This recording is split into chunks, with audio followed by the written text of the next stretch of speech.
చెప్తాలే గాని రావే. వస్తాను కానీ ఇలా రోడ్డు మీద నడుచుకుంటూ వెళ్ళడం ఎందుకత్తయ్యా? కారు ఉంది కదా, కారులో వెళ్లే వాళ్ళం కదా. వచ్చిందమ్మా వయ్యారి. నిన్నటిదాకా ఒక పూట తింటే ఇంకో పూట తినడానికి తిండి లేదు. ఇప్పుడు నీకు నడవడానికి నామూషొచ్చిందా? నడు. అత్తయ్య, అప్పుడంటే మాకు అనుభవించడానికి డబ్బులు లేవు. ఇప్పుడు మనకేం తక్కువ? మనకేం తక్కువ అనకు. ఆస్తి మన పేరు మీదకి రాలేదు. మీ ఆయనకి ఆ ఎండి పోస్టు రాలేదు అంటే మనకింట్లో అన్ని అనుభవించడానికి ఉన్నా వెనకాల రూపాయి లేనట్టే. వస్తాయి అత్తయ్య, అన్నీ వస్తాయి.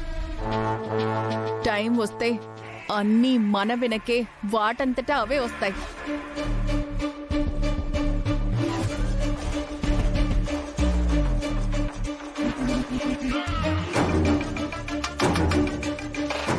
ఇంతకీ ఎక్కడికి తీసుకువెళ్తున్నారు అత్తయ్య?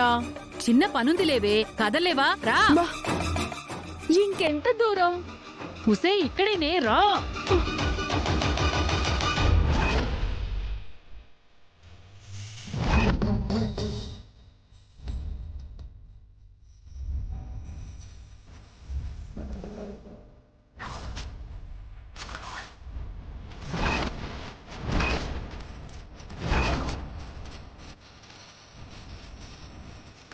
ఏంటత్తయ్య ఆగిపోయారు?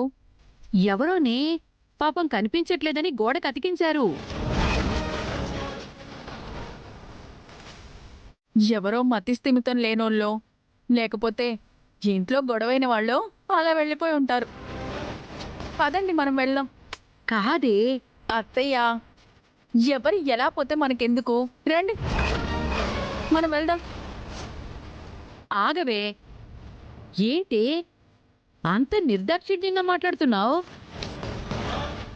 కనీసం కనిపించకుండా పోయిన వాళ్ళు ఎవరో ఏంటో ఒకసారి చూస్తే, మనకి వాళ్ళు ఎక్కడైనా కనిపిస్తే ఫోన్ చేసి వాళ్ళకి చెప్పొచ్చు కదా.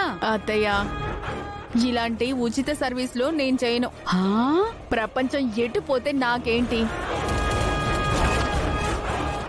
నాకు సంబంధం లేదు. నా ఏమొక్కటే, మనకి ఈ ఆస్తి రావాలి.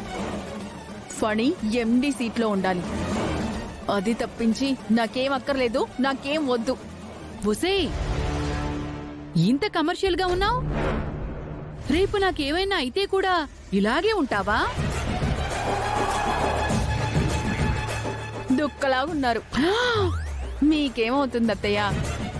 పదండి. పదం.